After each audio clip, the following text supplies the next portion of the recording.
Alright, that was a terrible video opening. What's up, everyone? My name is Osco. I like anime, decentralization, and virtual reality. And in our probably second episode, we're going to talk about why I like anime and virtual reality. Usually I put them in like 3 different parts, but like 2 of them are very related, so I'm like, screw it, we'll just do the combo video for this one. So when I was growing up in ye old suburbs, so first off, I went to I was a big into when I was growing up for entertainment. This was like way back before Fortnite and TikTok came out. I used to go to the library to read books for fun. So I was like a super avid reader. That was great. I was like cooking those books every day in like elementary, middle school. And then in high school, I got an Xbox, so like all that kind of flew out the window. But the reason why I bring those up is because a lot of the stories that I read, I think the 3 most notable series that I remember from my childhood were like Redwall, so like it's a series like surprisingly graphic. I don't know why it was in like elementary school library, but like surprisingly graphic series about it's like Fire Emblem, if you don't know what Fire Emblem is. It's like a medieval conquest story with different like branching narratives. Like it was a pretty cool series, honestly. I might go back and read it. And I vividly remember like each of the different races, because they weren't humans in that series. They were like they were literally like animals. So like there was like a rat guy, there was like rabbit guys. The mole people talked very like exaggerated, so like you have to literally read out loud what they were saying, because if you read the text, it would be like, and you're like, oh mate, we were going down that, and like it was cool. So Redwall was cool. Read some of Hank the Cow Dog. This is like a throwback. I don't remember what that guy's even doing. He's just like a scared dog, but like it was a cool series. And Harry Potter, you know, the OG series. But that's kind of like a lot of, I guess you can say like Western type stories. Wasn't super big into like superhero stuff, because that, which was the big thing for other people. For me, because I just felt like it was too far removed from reality for me to be relatable to those characters in a sense. Like, you know, people like Superman and Batman and like the X-Men, they're all like, as far as I saw from the movies, they were like born great. They were already like abstracted away from being normal humans, so they had different problems. So like, you're watching someone else's life. You're not watching something you can kind of relate to and like immerse yourself in, at least for me, kind of thing. So we go to the high school Osco era, Xbox era. This was around the time that YouTube came out, like probably 2008. And YouTube back then was like pretty cool, because no one knew there was no Mr. Beast. This was like before anyone knew what we were doing. We're just like uploading cool stuff just to show what we have to the world, and especially a lot of experimental stuff. And the genre that I stumbled into somehow, like like, you know, SpongeBob kid in my era, so I looked at SpongeBob memes, and then people would spin those like SpongeBob moments into like these things called YouTube poop. If you look that up now, I almost feel like you would not get the authentic experience, because like a lot of stuff was just like really bad. Like it was like mixing a lot of like the sentences to make the character say like slurs or like absurd things they would not normally say, and it was so choppy. But like you were like in anticipation of the choppiness, and you kind of like went with it, and it was funny. It led to a lot of experimentation, a lot of cool videos, and going down that rabbit hole when I was in my YouTube era, actually got to this next part, which is like anime dub parody. So this is before I knew what anime was. I knew what 4Kids TV was. Like I saw One Piece on TV in the morning. Oh, that's a throwback too. Saturday morning cartoons. I think I might be the last generation that actually got those, because cable was still a thing back in the day. But that's the first time I like saw anime, but I didn't realize like what it was. I just thought it was like another kind of cartoon. And because of the fact that like you had to wake up early, I didn't know how to know what time the show's came on. Like it was literally like like going to wake up for your job. Like, dude, it's Saturday morning. Like I'm not waking up early as a kid to watch a cartoon. Like that's stupid. So I didn't get to One Piece, but like we're in the high school era. Go to anime dub parody. Didn't know what that was called. That was just like it was just called like abridgment. That's all I saw in like the title, right? And the video series that I stumbled upon was called it's called Codement. So if you've watched it, you're a goated. It's hilarious.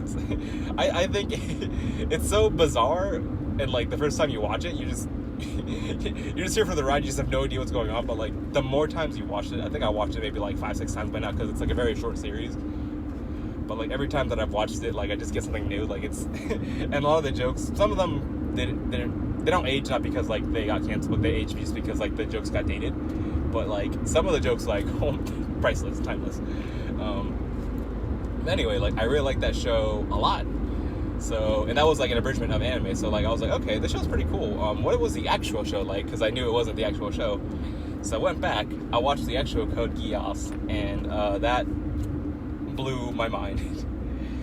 Like I know I said earlier about like I don't like Western, like at the time Western type media because a lot of the characters kind of fell in like the realm of like extreme fantasy. Like you couldn't relate to them. Code Geass was like kind of like that because the main character had like super weird eyeball power. Like you'll know if you see the show. But it was like a very thrilling ride, like from beginning to end. I just really admired the animation style, and like I was so obsessed with like finishing the show when I was watching it. Like it was like I was at high school, right? So like I was supposed to be studying for my SATs. I got like a really average score the first time. I was supposed to be studying for the next time I take it. And instead of studying, I just binged all of Code Geass. And I went to go take the exam again. And then because I didn't study, I got literally the exact same score. Like that's hilarious to me. But yeah, exact same score. I was so like on that show, like on one for that show. that was like around the time I was also applying for colleges. And then I distinctly remember for one of the colleges, the question like you have to do like college acceptance essays. And then the topic was like, name an inspirational figure in your life. No, name an influential leader. And then like I just talked about fucking Lelouch from Code Geass. I'm like, this dude fucks. This dude gave it all up to save the world. That's a spoiler. Maybe not. It's been a hot minute. But I wrote about that, and then I am shocked that they even like accepted me. Every college accepted me, but that one also accepted me. That like baffled the hell out of me. So one day I will email the admissions office and ask for a copy of that essay because I'm surely they must have it on the database somewhere, and maybe read it aloud. Like and subscribe, and then maybe I'll do it. But yeah, we're there. But the story doesn't end there with the anime. So like I was with Code Geass, but I wasn't with anime necessarily. So one of the things that Code Geass is noted for, it has like some of the most banger like opening and ending songs of any anime series. Like every song absolutely hit in that whole series. And I was going on YouTube, I was like rocking out, jamming, like what's that one opening from one? Oh shit! I think it's that one, yeah. And then I read the YouTube comments, and then this guy, fuck this guy, lying sack of shit. He said, "Oh, you guys like this series? You should watch Sword Art Online. It's just like this." First off, you're a liar. They're nothing. Besides the fact that they were both in the genre of anime, they're like nothing alike in story, in character, in world building. Like nothing alike. But thank you, random YouTube commenter, for putting me on arguably the best series I've ever like watched in my entire life. And the reason I like Sword Art a lot, I actually got lucky because I started to watch it in the middle of the first season being released. So like I was there basically at the advent. I wasn't as early as the people reading it online, obviously, because that was in Japanese, but I was there at like the cusp of it being released, and it just felt like such an amazing world because it was about like a regular dude. Like regular dude gets trapped in like this death game, and then this is his trials, tribulations, like going through adolescence, like figuring out how to interact with other people, like figuring out his own place in this world, and then overcoming those trials because he found something to essentially like protect. I was like, oh, I'm crying right now. I'm crying on camera. Oh, no. But I like that series a lot, and I really like the VR element because it just felt like something. Like I don't like fantasy stuff in the sense that like it feels too far removed from reality, but virtual reality is just like it almost feels like one world over, and that was got me excited about the whole genre. The whole genre of anime. Like after that, you know, big isekai fan. That's like a slur for some people. The I word. Sorry, I like that genre. It's goofy because like it follows a trope. Like, you know, I described to you the basic premise of Sword Art, but it's literally just like regular dude goes somewhere else, becomes a great person kind of thing. Sometimes it's like unjustified, like, and then like the character doesn't have any growth, but like the good series like has them progress over like why they were, I guess, very normal or even like subpar in their old world, and like figuring out a way to actually live up to their potential. That's the kind of stuff that I want to do, and that's why I'm like pretty hooked on the VR aspect as well, because I think that's as close as we can get to isekai within staying in the realm of reality of like human Earth, if that meant like human physical reality kind of thing. And I just like it because it's a whole new genre. Like every time I put on the VR headset, like, oh, here's a funny thing too. So when Sword Art first came out, I think it was like right before, maybe right during the time that the Oculus Rift is the one, yeah, came out. And like it was a pretty bad time to be a VR fan because, oh, there we go, because you had to be really really up there with money to be able to pay for this very nebulous hobby where nothing existed yet. Like you needed like a $2,000 PC, like a $2,000 headset, just 4K entry fee just to get in, right? So of course I couldn't get into the VR field like as early as I wanted to. My biggest regret from college, amongst many regrets, I don't have that many, just like a couple like small things, but the fact that there was a fucking VR club at my school, and they had the Rift setup, a couple other headsets, and like a full library of games, and for some reason I didn't know until like the last year I was there, and by then I was like too busy doing other stuff, like literally preparing to go get a job and stuff. So like that makes me mad. Whatever.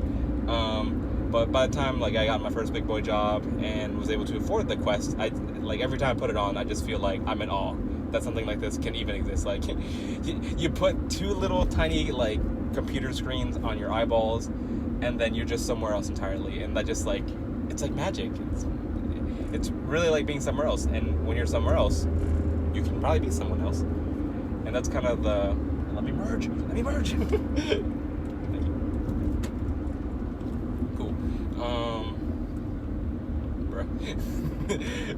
So that's why I like the genre of VR. I'm really excited for what the upcoming like games, experiences, and other things are coming.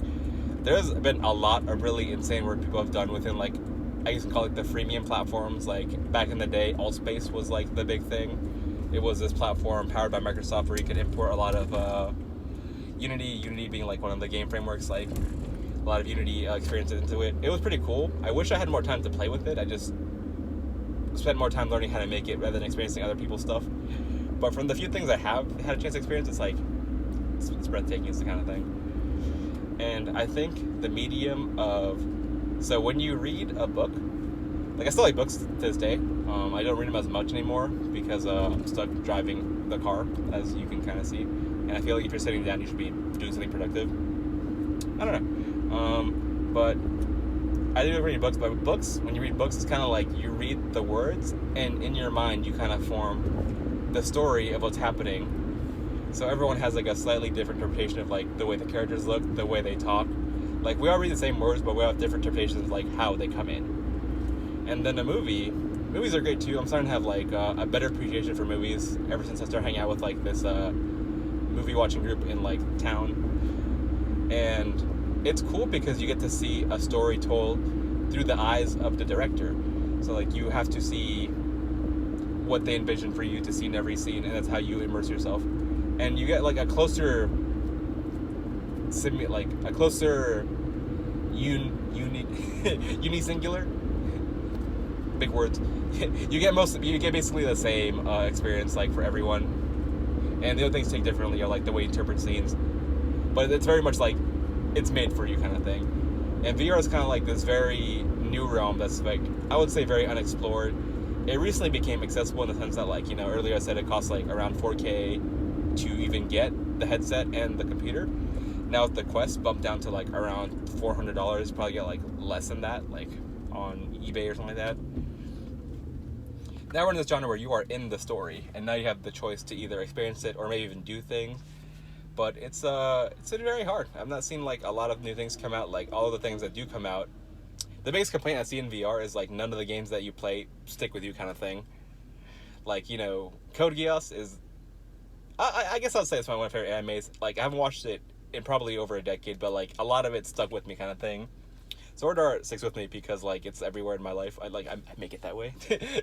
But the story, even if I have not watched that series in like a while, it sticks with me, right? But there's not been like a VR story experience game that has stuck with me longer than like the 1, 2, 5, 10 hours of me playing the kind of thing. So that's kind of why I'm invested in making an experience like that. And I spent the last couple of years trying to figure out just how to do that. Like, it was so damn frustrating to develop in VR, like even just like a year or two ago, like prior to COVID, just because the tooling was just so ass, dude. Now we're in like a slightly better place, a lot more documentation, a lot more examples online, a lot more people sharing their VR like games and stuff like that, so like you have a basis to work off of. So that's kind of the big thing I'm working on right now. I'm putting it on the charts, I'm putting it on the books. The thing I'm working on right now with a couple friends, and I'm actually gonna make a trailer for this probably like later today, is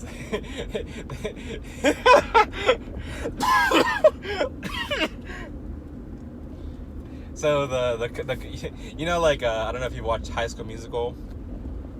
So that was like the code name for the production that they were going to release through Disney, and then they just never came up with a better name, so they just cut High School Musical. So we're the code name for the project working on is Cryptid's Dating Simulator.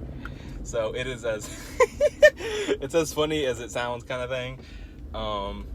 What the premise we landed with right now is you are a new member of a faculty that turns out to be a bunch of professors that are cryptids that are training their students to immerse themselves in the human world.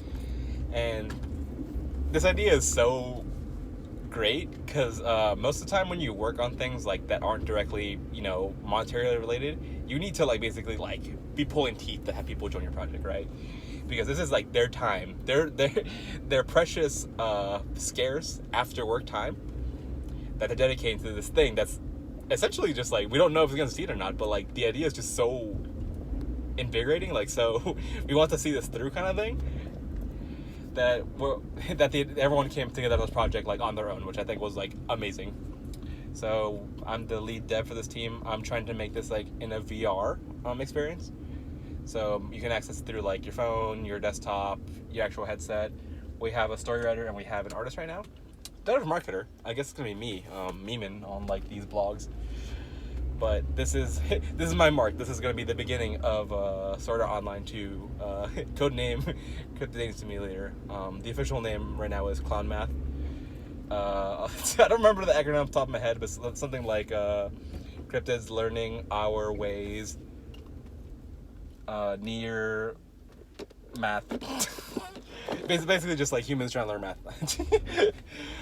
Cryptids trying to learn how to be humans. God, what a mess this video has been. But yeah, this is my mark. This is the beginning of a beautiful journey. We are at the end of our video. Thanks for watching. If you like my stoof, consider checking out the website or maybe sending le donation of le Dogecoin. Actually, no, it's a Dogecoin. But you can check it out. I'm figuring out the rewards tier right now for what I can give for you giving your hard-earned Skrilla over to me. And it's not even just writing like a comment, just like saying like, hey, I like this video, or like, hey, this video sucked, like just anything, just appreciate it. So yeah, thanks for watching. Bye.